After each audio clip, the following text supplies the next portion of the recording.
குறிப்பிட்டு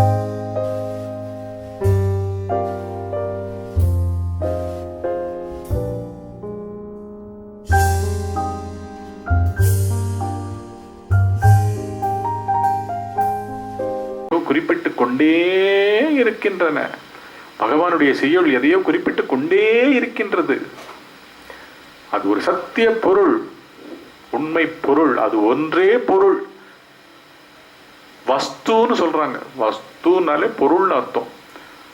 ஆன்ம பொருள், பரம்பொருள், மேலான பொருள். பரம்னா மேல், இதெல்லாம் கீழான பொருட்கள். இதெல்லாம் ஜட பொருட்களே. உயிர்ப்பு கூட ஜட பொருள்.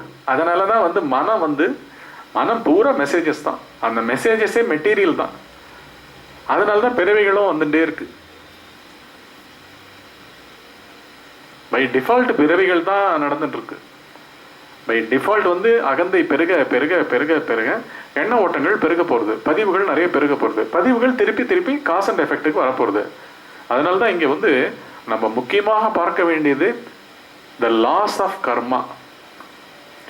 கர்மான்ற ஒரு சட்டங்களாக, சட்டம் போல எப்படி லீகலுக்கு லா, பேச்சுலர் ஆஃப் லான்றா இல்லையா, அந்த மாதிரி த லாஸ் ஆஃப் கர்மா.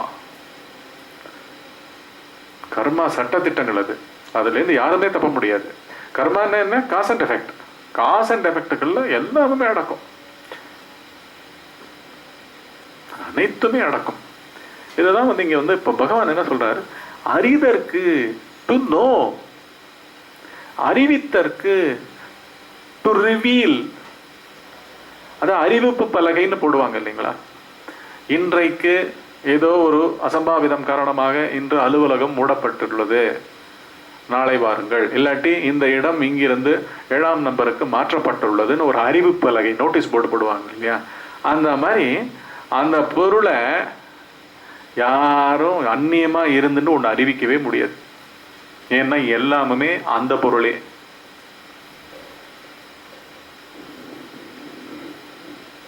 ஒரு பிறந்த 5 வயசு பையன் அப்பா அம்மாவனுடைய கல்யாண ஆல்பத்தை பார்த்துட்டு, நான் ஏன்பா உங்க கல்யாணத்துல இல்லைன்னு கேட்கற கதை நம்ம அதை எக்ஸ்ட்ரீனிஸா இருந்து அறியறதும் சரி, அது ஒரு அறிவிப்பா. அதாவது நான்ன்ற இருப்பு, அந்த குழந்தை அந்த கேள்வியில கூட அது எல்லாருமே என்ன நினைக்கிறோம்? நம்ம சாஸ்வதம் தானே நம்ம நினைக்கிறோம். அதை எண்ணம் ரொம்ப அப்படியே போஸ்ட்போன் பண்ணி வச்சுட்டே வருது. பிறப்புகள் தோறும் என்ன பண்றது? எங்கேயும் விசாரிச்சிடக்கூடாது. அதனால இவனை கண்டினியூஸா ஓட விடும். அதாவது இதுல சுகங்கள்லையும் போகங்கள்லையும் மோகத்திலையும் புலன்கள் வழியாகவும் இந்த உலகம் ரொம்ப அற்புதமான உலகம். Life is beautiful. இந்த பியூட்டிஃபுல் அக்லி இதெல்லாமுமே விழிப்பு நிலையில மனத்தால கற்பிக்கப்பட்ட கட்டடங்கள், பொய் கட்டடங்கள், அஸ்திவாரம் இல்லாத கட்டடங்கள்.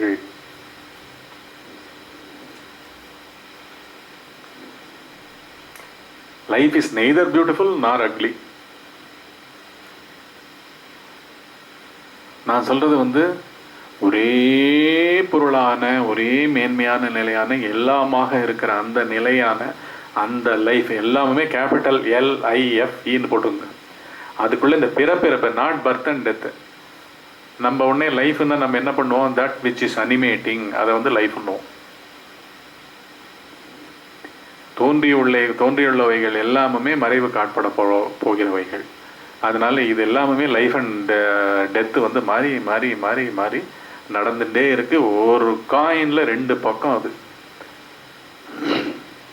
ஏதோ டைம்ல எங்கேயோ போக போறது இல்லை. ஒவ்வொரு செகண்டுமே தேகம் தகிக்கப்பட்டு எரிக்கப்பட்டு கொண்டிருக்கிறது. தகத்தின்ற வார்த்தையில வந்ததுதான் தேகம். என்ன சூடே நம்ம மூலமா அப்படியே வெளில வந்து எண்ண ஓட்டங்கள், பிபியே ஏறிடுறது இல்லை நிறைய பேருக்கு. ஒரு விஷயம் அவங்களுடைய இதுக்கு மேல போச்சுன்னா, அவங்களுடைய எல்லைக்கு மேல போச்சுன்னா பிபி ஷூட் அப் ஆயிடுறது இல்லை. அத போல இங்க தேகம் சர்வசாதாரணமாக தகிக்கப்பட்டு கொண்டிருக்கிறது. ஒரு இறந்த தேகத்துல தான் சூடு குறைஞ்சு போயிடும்.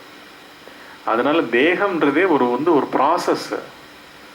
தோன்றியவைகள் எல்லாமே தேகத்துக்குள்ள வந்துடுறது. கல் மண் எல்லாம் கூட, வெட்ட வெளி ஆகாயம் கூட தோன்றியவை. இங்க கன்ஃபியூஷனே வரக்கூடாது நம்மளுக்கு. ஞானத்துல எல்லாம் தெளிவா இருக்கணும். எங்கேயுமே வந்து அது இதுவாக்கம் அப்படி ஆக்கும் இப்படி ஆக்கம்லாம் நினப்பு மூலமா வழி தவறியும் போயிடக்கூடாது.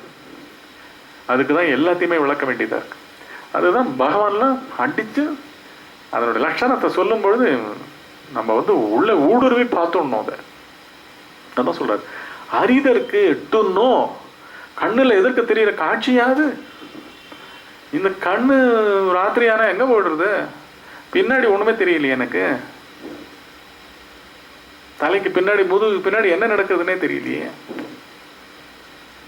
ஒரு டிஸ்டன்ஸுக்கு மேல இந்த கண் பார்வையே போக மாட்டேன்றதே.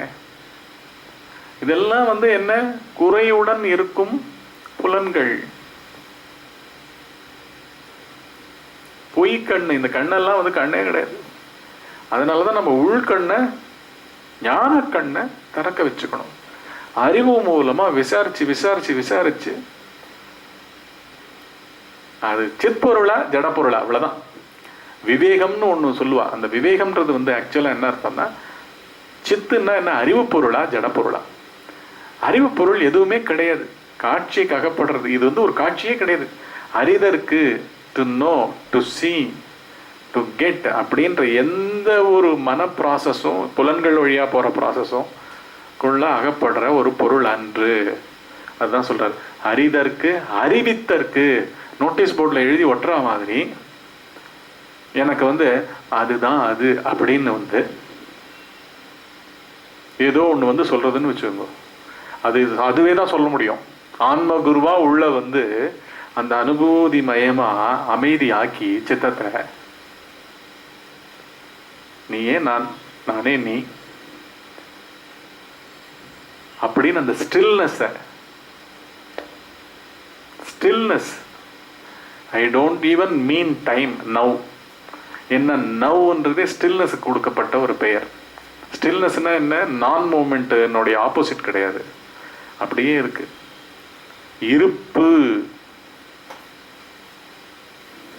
இருப்பு ஐ ஆம்னாலே என்ன அர்த்தம்? நான் இருக்கிறேன். ஐ ஆம் தட், ஐ ஆம்னு பைபிள்ல வருது. நான் அதுவாக இருக்கிறேன், நான் இந்த இருப்பாக இருக்கிறேன். இந்த இருப்பு கிடையாது. அதுதான் முக்கியம். இங்க என்ன சொல்றாரு? அறிவித்தற்கு அந்நியம் என்றாய். அந்நியமா இதான ஒரு பொருள் அறிவிக்கணும்னா, எனக்கு குரு உபதேசமா வர்றது கூட, காதல விழுறது கூட, ஒரு புஸ்தகமா கிடைக்கிறது கூட, ஒரு நாள்ல எவ்வளவோ அனுபவங்களுக்கு நான் ஆட்படுறேன். அங்கெல்லாம் வந்து எல்லாமுமே குருக்களா. இப்போ ஞான வழியில நீங்க விசாரம் திறந்துடுத்துன்னா, விசாரம் ஆரம்பிக்கப்பட்டுடுத்துன்னா உள்ள என்ன ஆகுது? ஒவ்வொரு க்ஷணத்திலையும் வந்து விதவிதமாக புலப்பட ஆரம்பிக்கும். கண் உள் பார்வை, உள்முக கண்ணு முழிச்சுன்னு எடுத்துன்னா போறோங்க. அப்புறம் வந்து விசார மழை பொழியும். சந்தேகம் வர உங்களை நோக்கி தான் போவீங்களே தவிர புலன்கள் வழியாகவும் உடல் வழியாகவும் மனம் வழியாகவும் வெளியே போக மாட்டீங்க. ஆனா இதுக்குன்னு வெளியில வீட்டை விட்டு ஓடி போயிட மாட்டீங்க, பொறுப்புகளெல்லாம் விட்டுட்டு ஓடி போயிட மாட்டீங்க. ஏன்னா அவைகளுக்கு இது ஆப்போசிட் கிடையாது.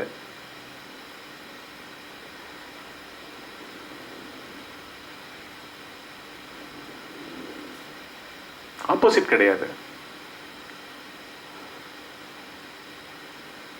அதுதான் நம்ம இங்க புரிஞ்சுக்க வேண்டியது. என்ன சொல்றார்? அறிதற்கு அறிவித்தற்கு அந்நியம் என்றாய். அந்நியம் இல்லாமல்,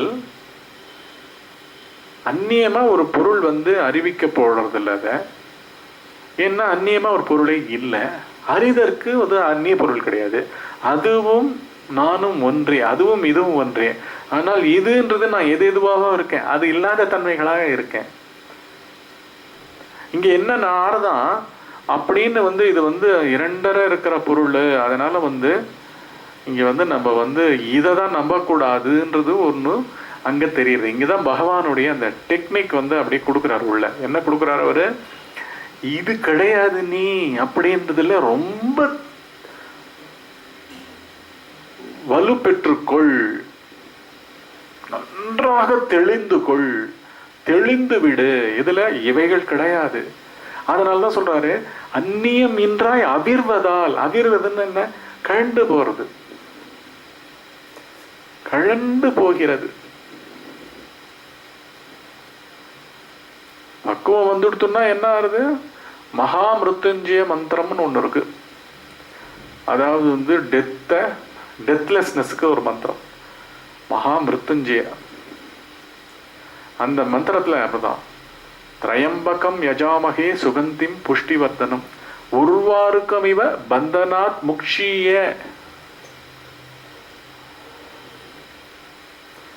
பந்தங்களிலிருந்து உருவாருக்கம்னு வரு. அதாவது வெள்ளரி பிஞ்சு எப்படி வந்து பழுத்த பிறகு அந்த காம்பு வந்து அங்க பற்ற விட்டுரும். வெள்ளரி பிஞ்சானது வெள்ளரி பழுத்துடுத்தோம்னா காம்பை விட்டு கீழே பொத்துன்னு விழுந்துரும். அந்த மாதிரி பந்தங்களை பத்தி நான் புரிஞ்சுட்டேன். என்ன உள்ள வந்து முடிச்சு போட்டு வாசனைகள் எப்படி கட்டி போட்டு இருக்கின்றன இந்த உடலோடு. உடலோடு தான் கட்டி போட்டிருக்கு. இவைகளை நான், என்னை, என்னால், என்னோடுன்ற மாதிரி விஷயங்களை என்னுடைய உடலாகவும் என்னுடைய பெயராகவும் என்னுடைய கதாபாத்திரங்களாகவும் என்னுடைய அன்றாட வாழ்க்கையில் ஒவ்வொரு மொமெண்ட்டாகவும் மாற்றி வைத்திருப்பதே வந்து பந்தங்கள் தான், வாசனைகள் தான். இது எப்படி முடிச்சு போட்டிருக்குன்றத விசாரம் மூலமா பார்க்கும் பொழுது என்ன ஆகுதுன்னா, அவிர்கிறதாம், அது விட்டு கொடுக்கிறதா.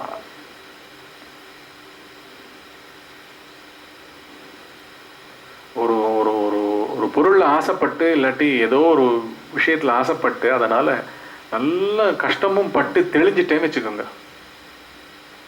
அப்ப நான் வந்து என்ன பண்றேன், அதுல தெளிவு வந்துட்டுன்னா என்ன, திருப்பி அந்த பொருள் வந்து திருப்பி என்னை வந்து பந்தப்பட வைக்க முடியுமா, பந்திக்குமா? அந்த பொருள் என்னை திரும்ப பந்திக்குமா?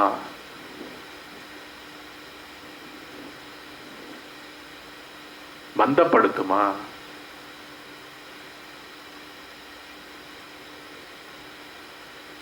அது போல இங்க வந்து அறிதற்கு டு நோன்னு ஒண்ணும் கிடையாது, டு ரியலைஸ்னு ஒண்ணும் கிடையாது.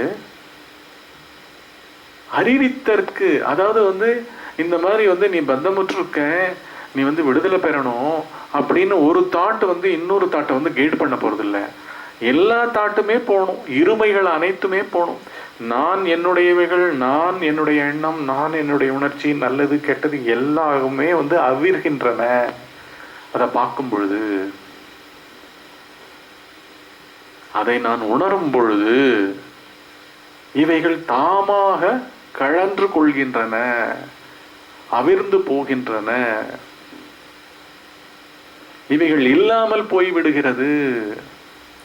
ரொம்ப கஷ்டப்பட்டு இதுக்கு தேட வேண்டிய அவசியமே இல்லை. ஆழ்ந்த உறக்கம் போறோம். ஆழ்ந்த உறக்கத்துல நாமதேயம் கிடையாது, நாமம் கிடையாது, இடம் கிடையாது, ஒரு ஆள் கிடையாது, ஆண் கிடையாது, பெண் கிடையாது, குழந்தையா இருக்கிறவன்றது கிடையாது, ரோகின்றவன் கிடையாது, போகின்றவன் கிடையாது, பணக்காரன்றவன் கிடையாது, ஏழைன்றவன் கிடையாது, ராஜான்றவன் கிடையாது, வயோதிகன்னு கிடையாது, எதுவுமே கிடையாது. கிடையாது கிடையாது கிடையாது. எவ்வளவு எல்லாத்துக்கும் கிடையாது போட்டு இருக்க முடியுமா? அப்படியே விழிப்பு நிலையை வாழணும். ஒண்ணு பண்ணிட்டே இருக்கணும். இது நான் இல்லைன்றது நல்லா தெரியணும். அந்த ரோலே நான் இல்லை, ஆனா செய்யப்படணும், அவ்வளவுதான்.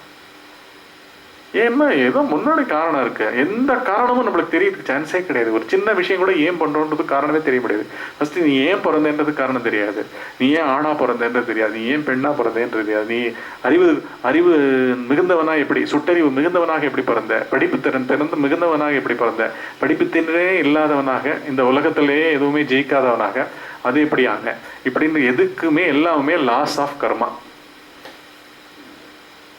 ஆனா ஆன்ம விசாரத்துக்கு ஆட்படும் போது எல்லாமுமே புரிய ஆரம்பிச்சிடும். கன்ஃபியூஷனே இல்லாம போயிட்டு இருக்கு. ஏன்னா அந்த இடம் முக்கியமான இடம். முக்கியமான இடம் என்ன?